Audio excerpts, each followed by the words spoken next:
Du filmar ju. Mamma, jag hade fortfarande inte botten. Okej, där står i alla fall... Hej, Majas vlogg. Ja, det här är Kajsa Linnea, våra nya klasskamrat från A.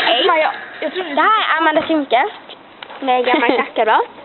Ja, fast jag kan för det ska bli rätt coolt, tycker du? Här är Jonna. Nej, jag vill inte en vara redig så bulle i Eksjö. Nej, Här är Olisa, en till bulle.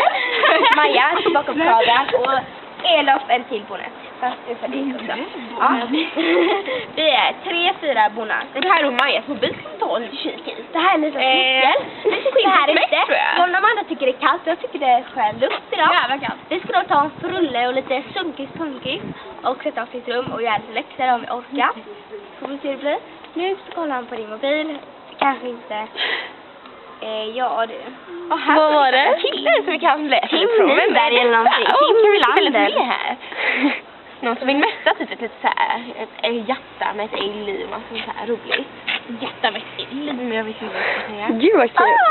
Maja har då nya övningar från engelska. Det är de här. Som ni har sett på bloggen innan. Vänd dig om, kolla här. Ja, jättefint. Så. Här gör jag dem. Jag är väldigt trött idag. Även premiär på mina nya armband idag. Min nya tröja. Ja, premiär. Mina nya lockar. Jag skojar. Amandas nya fina scarf som fick på sin lilla fest. Alltså jag har mina. Ja, men jag kanske inte borde filma. Nej. Ja, men ni får det så bra.